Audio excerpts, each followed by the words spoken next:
Assalamualaikum warahmatullahi wabarakatuh. Alhamdulillahi rabbil alamin.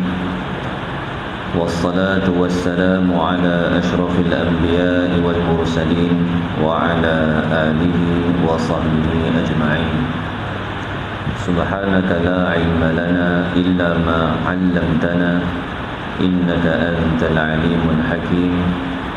Subhanaka la fahma lana illa ma fahamtana innaka antal jawadul karim. Wala hawla wala quwwata illa billahil aliyyil azim. Rabbi shrah li sadri wa yassir li amri wahlul 'uqdatam min lisani yafqahu qawli. Alhamdulillah, marilah sama-sama kita memanjatkan kesyukuran kita kehadiran Allah Subhanahu wa taala dengan kurniaan dan kasih sayangnya masih lagi diberi peluang kepada kita semua untuk hadir ke rumah Allah Subhanahu wa taala ini, menunaikan perintah Allah Subhanahu wa taala. Mudah-mudahan Allah Subhanahu wa taala menerima segala amalan ketaatan yang dilakukan oleh kita semua. Pada malam ini kita akan sambung bacaan daripada kitab Wasailul Wusul ila Syama'il Rasul. Masih lagi hadis-hadis yang ringkas, yang pendek, yang disabdakan oleh baginda sallallahu alaihi wasallam berkenaan dengan berbagai perkara. Qala al-musannif rahimahullahu ta'ala wa nafa'ana bihi wa bi'ulumihi fid dharain amin. Wa qala an-nabiy sallallahu alaihi wasallam al-'ainu haqqun. Bersabda Nabi sallallahu alaihi wasallam, al-'ain, yakni penyakit yang disebabkan mata. Orang panggil apa? Kena mata. Nabi sallallahu alaihi wasallam kata penyakit yang disebabkan pandangan mata itu adalah hak, sesuatu yang sabit, yang ada, yang Allah Ta'ala jadikannya. Yakni kemudaratan yang terhasil disebabkan sesuatu itu dilihat. Bukan semua orang, tapi ada orang-orang yang Allah Ta'ala jadikan dia itu, pandangan mata dia itu boleh menyebabkan yang dipandang, yang dilihat itu jadi sakit. Contoh bayi yang dilahirkan, tengok dekat ramai-ramai tengok, dia boleh menyebabkan sakit. Cuma ada dalam satu riwayat sebut bagaimana supaya pandangan mata kita ini dia tidak memberi kesan yang buruk kepada sesuatu yang dilihat. Ada sebuah hadis yang diriwayatkan oleh Sayyidina Anas radhiyallahu anhu, dan kebiasaannya dia disebabkan orang yang disebabkan dia itu yang dilihat tu terkena mata, biasanya dia takjub ataupun dia kagum terhadap yang dilihat tu. Tengok, oh cantik, oh comel. Jadi ada riwayat sebut, man ra'a syai'an fa'ajabahu faqala ma sya'allahu la quwwata illa billahi lam yadurruh. Barang siapa melihat sesuatu dan dia mengkaguminya, dia rasa takjub, rasa suka dengan benda tu, kemudian dia berkata Masya Allah, disebut masya Allah, apa yang dikehendaki oleh Allah. La quwwata illa billah, tidak ada kekuatan melainkan dengan bantuan Allah. Maka disebut lam yadurrahu, nescaya pandangan ataupun ta'ajub dia itu tidak memberi mudarat kepada yang dilihat itu. Baca masya Allah la quwwata illa billah. Dalam riwayat yang lain sebut lam tadurrahul ain, pasti benda yang dilihat itu tidak akan dimudaratkan oleh mata ataupun pandangan mata itu. Dia bukan setakat pada orang, tak. Kadang-kadang pada tumbuhan, benda-benda hidup, pada makanan, dia ada kesan-kesannya. Cuma yang Nabi SAW nak beritahu pada kita di sini bahawa kesan daripada pandangan mata itu adalah sesuatu yang benar, yang memang Allah Subhanahu Wa Taala wujudkan di kalangan kita ini. Ada orang-orang ni.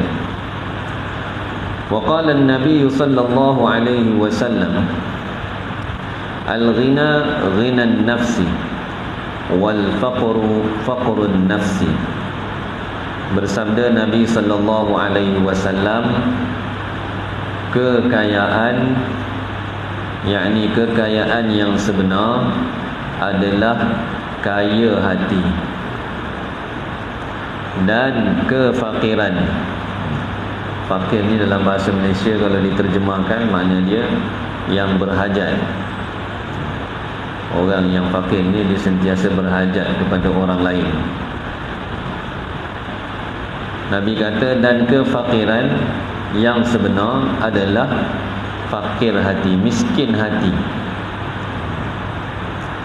Orang yang di dalam hati dia rasa cukup, rasa cukup dengan apa yang dia ada, apa yang Allah Ta'ala dah tetapkan untuk dia. Rezeki dia banyak mana, kehidupan dia bagaimana, tempat tinggal dia macam mana, dia redha dan dia rasa cukup.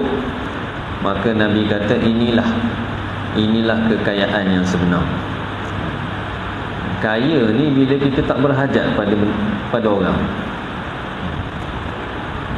Sebab tu Allah Ta'ala kalau dalam kitab-kitab Tauhid disebut Allah Ta'ala ini terkaya daripada segala sesuatu. Makna terkaya ni tak perlu, tak berhajat. Jadi kaya. Jadi orang yang kaya hati, yakni dia merasa cukup dengan apa yang ada pada dia. Apa yang Allah Ta'ala kurniakan kepada dia, dia bersyukur. Kalau dia ada sesuatu keperluan, dia minta pada Allah Subhanahu Wa Ta'ala. Maka inilah kaya yang sebenar. Tapi kalaulah di dalam hati kita itu sentiasa merasa tidak cukup, sentiasa merasa tidak cukup, ini tak cukup, yang ni tak cukup, semua serba-serbi tak cukup. Walaupun dunia ini milik kita, tetap kita itu masih lagi miskin, berhajat, nak lagi tak cukup. Nabi kata kefakiran yang sebenar, yang hakiki ialah fakir hati, miskin hati. Dan memang Allah Ta'ala ciptakan manusia ini, dia suka nak banyak. Sifat yang Allah Ta'ala kurniakan kepada setiap orang manusia, dia inginkan sesuatu yang lebih, sesuatu yang lebih. Cuma keinginan manusia itu, nafsu manusia itu haruslah dikekang dengan keimanan dia, dengan ketakwaannya, dengan keyakinan dia pada Allah Subhanahu Wa Ta'ala. Itu yang akan dapat mengekang nafsu. Kalau tidak, dia akan sentiasa nak lagi. Habis segala cita-cita dia, habis segala angan-angan dia bila roh berpisah daripada jasad. Habis, tak ada benda nak minta. Tak boleh nak minta, bukan tak ada benda nak minta. Tak boleh nak minta. Habis nyawa, habis umur.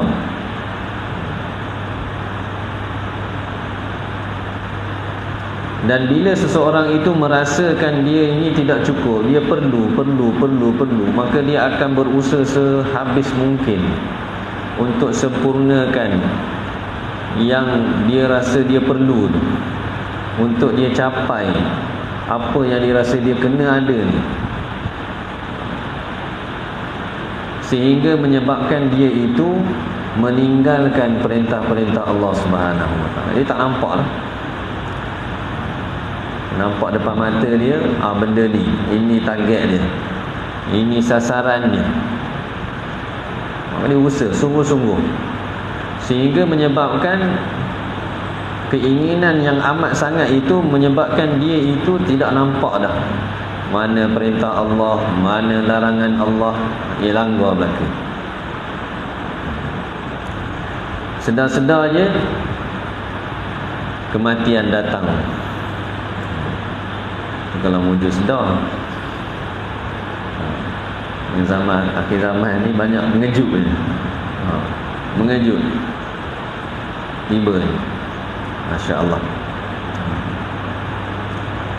Kematian yang mengejut ni pun Nabi SAW minta.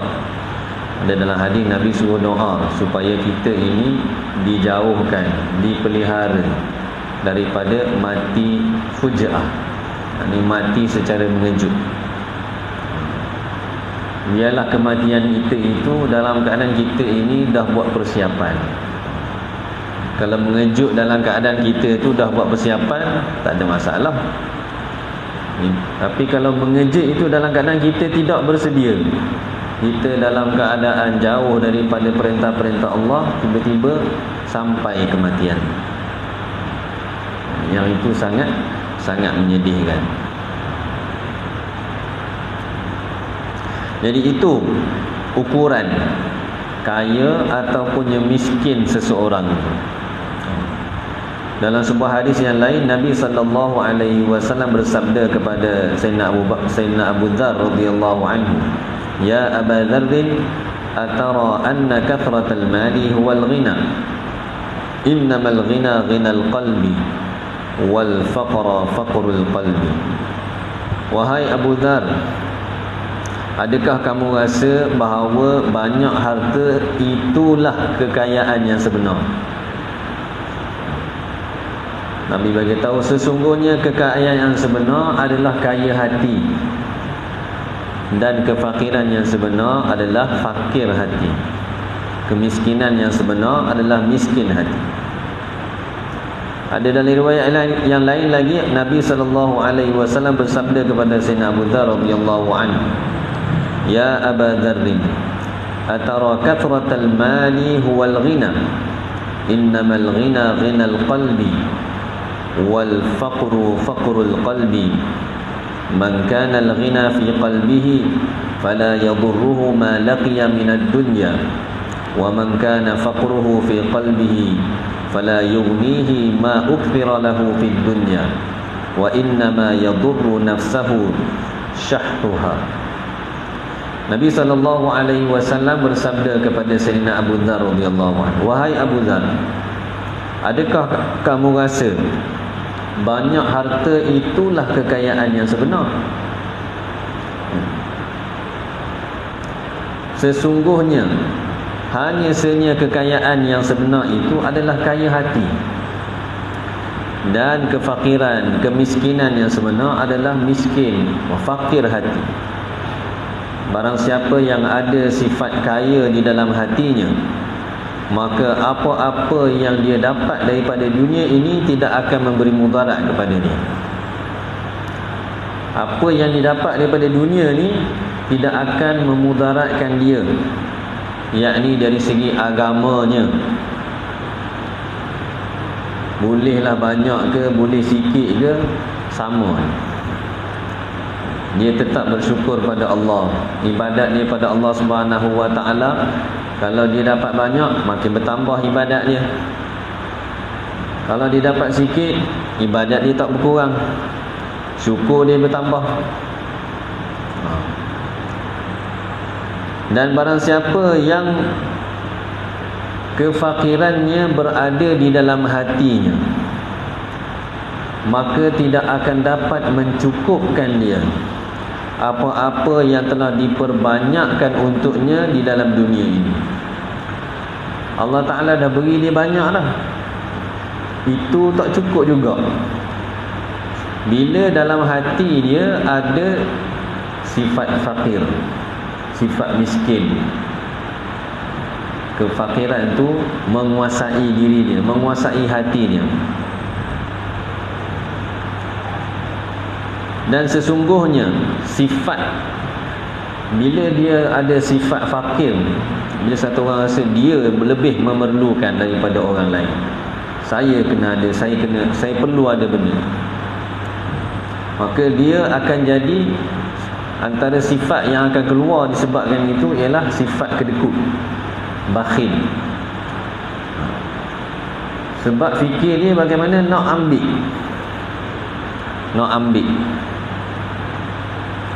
tengok peluang ni nak ambil, tengok tu nak ambil.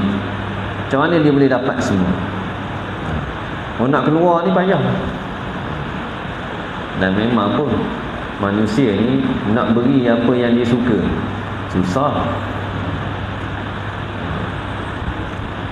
nak bagi. Sebab dia rasa kita susah-susah ni nak boleh ni, nak beri ke orang. Nak letak dalam tabung contoh. Walaupun RM1 susah, tabung lalu gitu je. Nak beri. Sebab apa? Kita rasa kita lebih berhajat, kita perlu. Walaupun Nabi kata sedekah itu tidak akan memiskinkan kita, bahkan dengan bersedekah itu harta kita akan bertambah.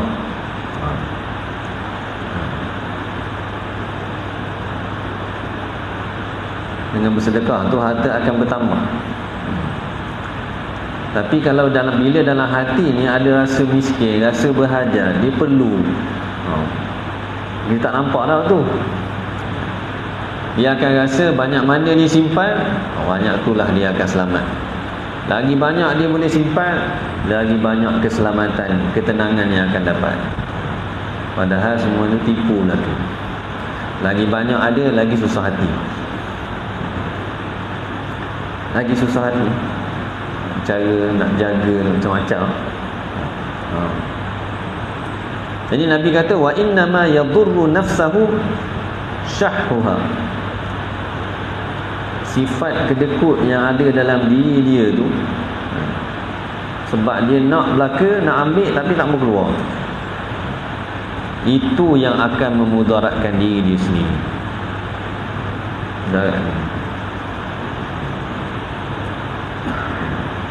Dalam hadis yang lain Nabi ada sebut juga, manusia ni dia akan puas apabila mulut dia masuk tanah. Kalau dia ada satu gunung emas, dia berkeinginan untuk dapat yang kedua. Ini sifat manusia Nabi sebut dalam hadis. Dan dia tak akan puas sehinggalah tanah masuk dalam mulut dia, yakni mati. Semoga Allah Subhanahu wa taala kurniakan kepada kita sifat kaya hati. Wa qala an-nabiy sallallahu alaihi wasallam, al-fitnatu na'imatun la'anallahu man ayqadhaha. Bersabda Nabi sallallahu alaihi wasallam, fitnah ni, fitnah yang dimaksudkan di dalam hadis ini ialah apa sahaja ujian yang menyusahkan manusia, ataupun apa-apa sahaja perkara yang menyusahkan manusia, itu dipanggil fitnah. Sama ada susah secara fizikal, susah secara panggil apa, susah secara fikiran, hati susah,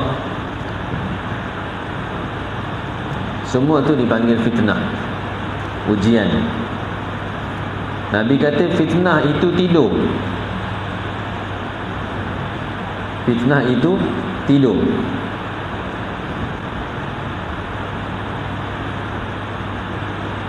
Dan sabda Nabi sallallahu alaihi wasallam lagi, la'anallahu man ayqadhaha. Allah Subhanahu wa taala menjauhkan daripada rahmatnya sesiapa yang mengejutkannya. Yang mengejutkan fitnah, makna dia sesiapa yang menimbulkan, menjadi sebab untuk timbulnya fitnah, Nabi doa supaya dia itu dijauhkan daripada rahmat Allah Subhanahu wa taala.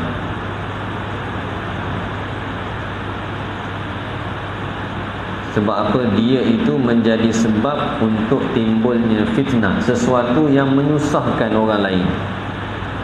Tak kiralah dalam keluarga sendiri ke, di dalam masyarakat ke, sama.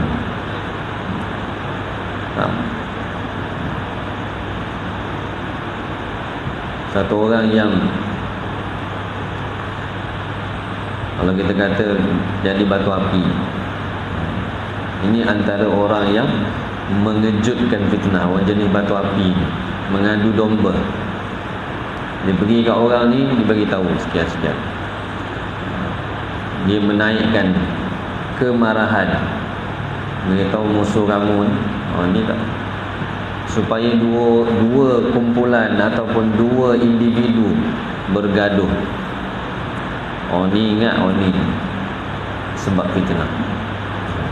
Orang yang seperti ini Allah Subhanahu wa taala akan jauhkan dia daripada rahmat Allah Subhanahu wa taala. Kehidupan dia akan jadi susah. Dia pun hidup tak tenang. Sebab tu dia suka tengok orang susah. Sebenarnya hati dia tu yang susah. Semoga Allah Ta'ala pelihara kita.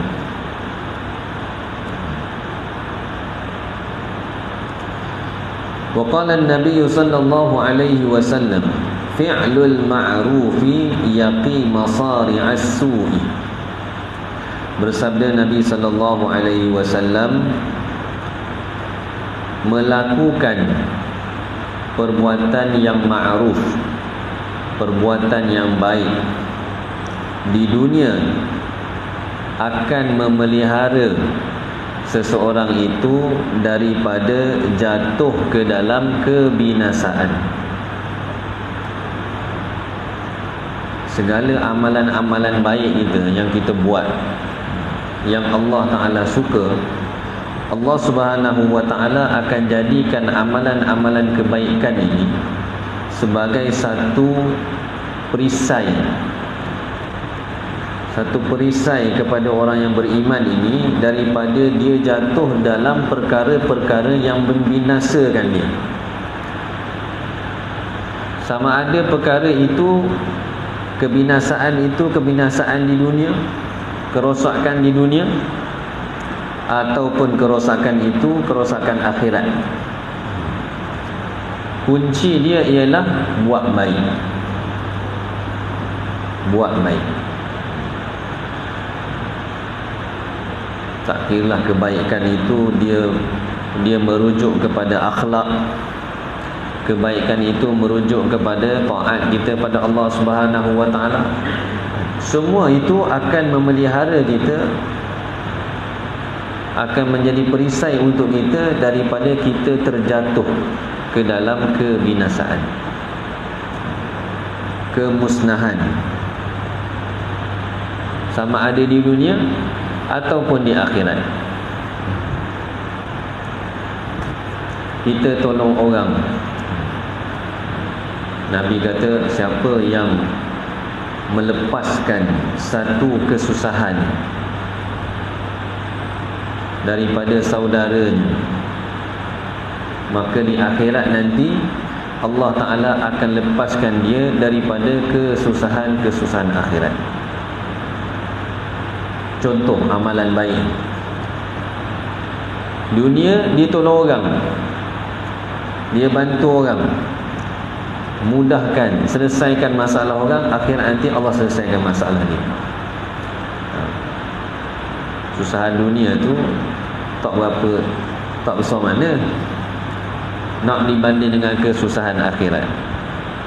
Tolong dunia, akhirat selamat. Akhlak, taat perintah Allah pun sama juga. Sebabnya dalam perintah Allah ada janji-janji Allah Subhanahu wa taala. Allah Subhanahu wa taala sebenarnya tak berhajat pun pada kita ni. Tak berhajat pun pada ibadat kita. Kita semayang, kita baca Quran, kita tunaikan perintah-perintah Allah Ta'ala, tak perlu pun. Sebab Allah Ta'ala memang zat yang maha tinggi, maha mulia. Kalau kita tidak taat perintah Allah, sedikit pun kemuliaan Allah tu tak akan jatuh. Dan kalau kita tidak taat pada perintah Allah Subhanahu wa taala, kita jadi orang jahat. Tak ada siapa yang rugi melainkan diri kita sendiri. Kita sendiri yang rugi. Kita tak nak tunai perintah Allah, tinggal perintah-perintah Allah, kita buat larangan Allah, maka yang akan susah nanti kita.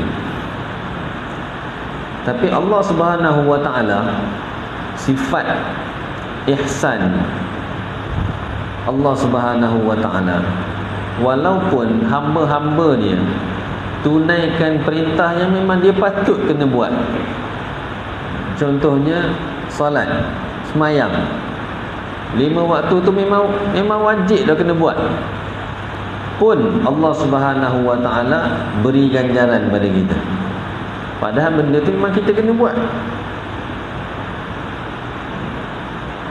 Sifat Allah Subhanahu wa taala, sifat ihsan Allah Subhanahu wa taala, sayang dia pada hamba-hamba ni, buat benda yang dia kena buat pun Allah bagi ganjaran juga.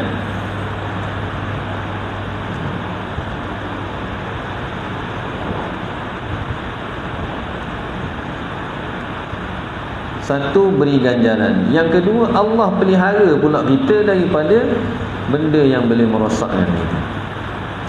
Itu semua tersimpan di dalam perintah-perintah Allah Subhanahu wa taala. Tersimpan dalam perintah-perintah Allah. Siapa nak banyak kebaikan datang dalam diri dia, maka dia perlu banyakkan tunaikan perintah-perintah Allah Subhanahu wa taala. Banyakkan kebaikan dalam diri dia, maka banyaklah kebaikan yang akan sampai pada diri dia, dalam hidup dia. Rahmat Allah SWT akan datang kepada dia. Tapi siapa yang tinggalkan amalan-amalan kebaikan, maka orang yang seperti ini tidak ada jaminan dia di sisi Allah Subhanahu wa taala. Dia tidak termasuk di dalam jaminan Allah. Allah nak beri ini, Allah nak beri itu, nak jaga, nak selamat. Ini tak masuk.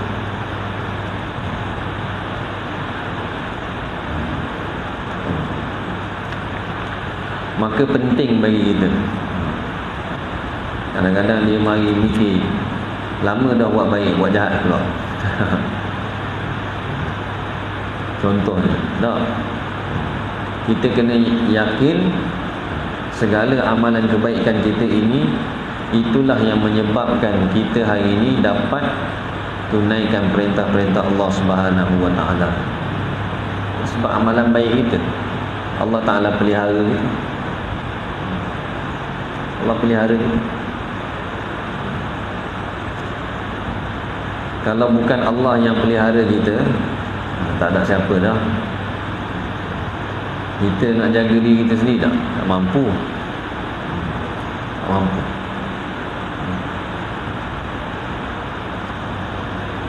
Satu lagi mafhum daripada hadis ini, ulama sebut amalan kebaikan yang kita buat, yang kita lakukan di atas dunia ini, dia akan memelihara kita daripada kita mati dalam keadaan tidak baik. Masari' ni makna asal dia ialah tempat jatuh, tempat-tempat jatuh yang buruk. Jadi siapa yang buat kebaikan semasa dia hidup, maka kebaikan itu Allah Subhanahu wa taala akan jadikan dia sebab untuk dia selamat daripada mati yang tidak baik. Maknanya dia mati dalam keadaan husnul khatimah, kematian yang baik. Allah pelihara dia daripada su'ul khatimah, kematian yang buruk. Tinggalnya nak yakin, lepas tu buat, pasti kita akan dapat rasa kesan. Wa qala an-nabiy sallallahu alaihi wasallam fi kulli dhati kabidin harra ajrun. Bersabda Nabi sallallahu alaihi wasallam, pada setiap sesuatu yang mempunyai hati yang dalam keadaan dahaga, yang dalam keadaan dahaga, ajrun, ada pahala sekiranya kita beri minum padanya. Hadis ni sebenarnya Nabi sallallahu alaihi wasallam ada ditanya oleh sahabat.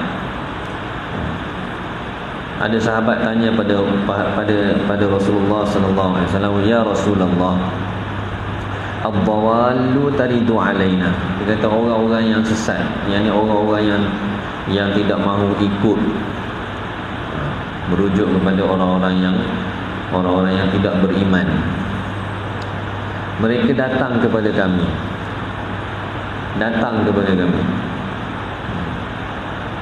yakni minta bantuan. Wallahu alam, kemungkinan musim tu musim kemarau ataupun sebagainya, minta. Maka sahabat tu tanya pada Nabi, hal lana ajrun in nusqiha, adakah kami dapat ganjaran sekiranya kami memberi minum kepada mereka? Maka Nabi pun sabda dengan hadis ini, fi kulli dhati kabidin harra ajrun, setiap yang mempunyai hati yang dahaga ada ganjaran pahala dia kalau kita beri minum pada dia, walaupun dia tu orang yang jahat sekalipun.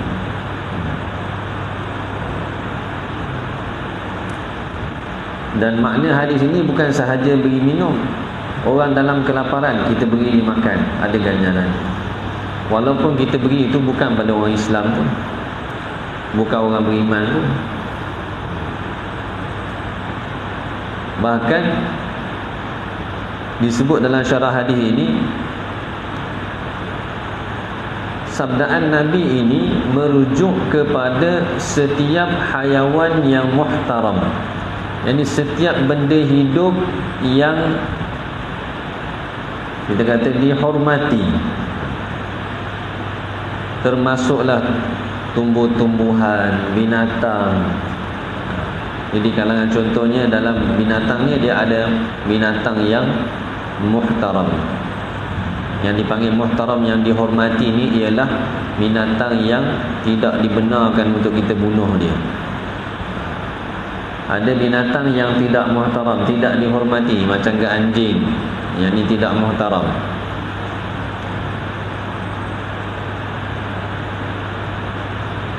Tengok kucing dahaga, kita bagi dia minum, ada pahala dia, walaupun kucing tu tak mukallaf. Kita ni yang buat ni, kita mukallaf, ada ganjaran pahala ni.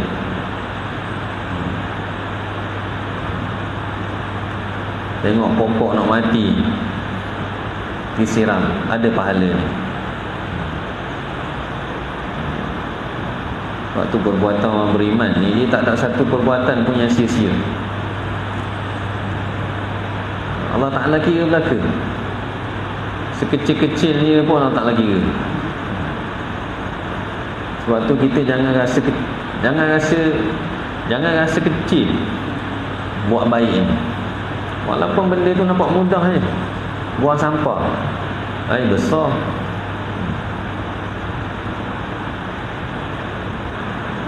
dalam riwayat ada sebut, walaupun riwayat tu tak berapa kuat, tapi ada disebut siapa yang keluarkan kotoran daripada masjid, kotoran itu di akhirat nanti akan jadi mas kahwin untuk bidadari. Buang kotoran putih. Kalau di Malaysia ni jarang kita nampak. Kalau saya di Pakistan, di Bangladesh, kita biasa tengok orang dalam masjid-masjid orang putih sampah. Sambil-sambil dia tunggu solat tu, dia putih. Kawasan kat sekeliling dia, benda sampah-sampah tu dibutik, tak dalam tangan dia, dibuang. Benda tu nampak kecil ya? Itu pun Allah Ta'ala kira. Semua dikira. Sekali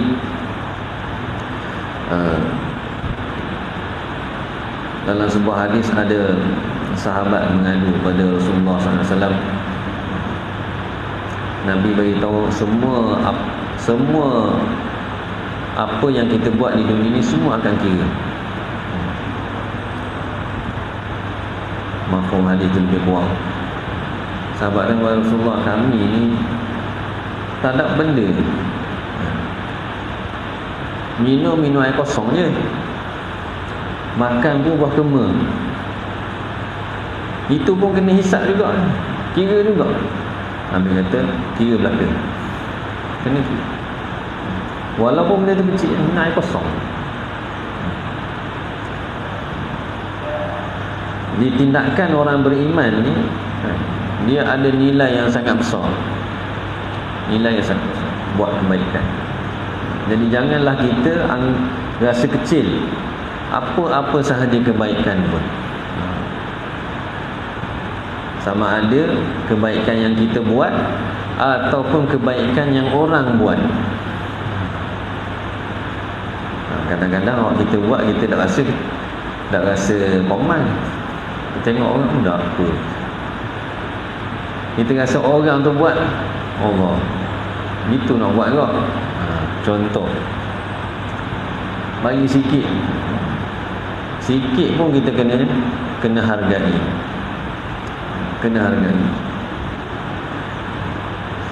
sebab semua itu kita tidak tahu keikhlasan seseorang tu, hati dia macam mana, dan kita pun tidak tahu dia punya susah macam mana. Jadi yang layak untuk menilai itu hanya Allah Subhanahu wa taala. Yang kita kena yakin segala kebaikan ada ganjarannya di sisi Allah Subhanahu wa taala. Dan janganlah kita sekali-kali merasa kecil terhadap mana-mana kebaikan, apa-apa kebaikan. Hatta nak bersedekah, letak di 10%, itu pun Allah kira. Ada ganjaran pahala dia. Infak contohnya, kita tak mampu nak infak banyak-banyak, hati kita rasa lapang kalau kita letak 10%, 10% pun Allah kira, ada pahala dia. Bila-bila lagi infak untuk benda-benda kekal, macam bangunan, masjid, benda-benda yang lama, 10% kita tu tahan selagi masjid tu ada, selagi itulah dia, pahala tu berjalan sampai diri, berjalan, hari-hari berjalan, masuk dalam akaun kita percuma.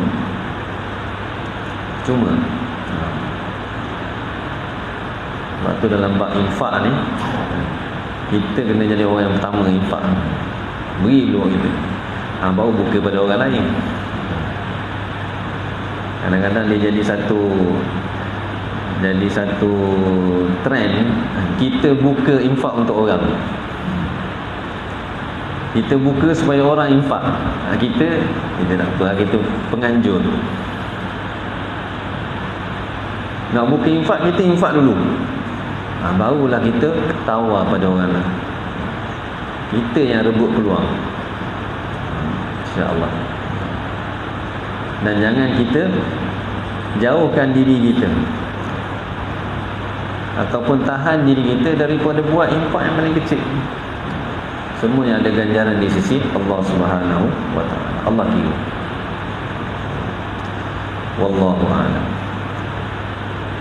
Semoga Allah Subhanahu wa taala beri taufik dengan apa yang disampaikan pada malam ini, sama-sama dapat menjadikan pedoman dalam kehidupan kita untuk kita amalkan, dan kita niatkan juga untuk kita sampaikan kepada saudara-saudara kita yang lain, insya-Allah. Subhanakallahumma wa bihamdika asyhadu an la ilaha illa anta astaghfiruka wa atubu ilaik. Subhana rabbika rabbil izzati amma yasifun wa salamun alal mursalin. Alhamdulillahirabbil alamin.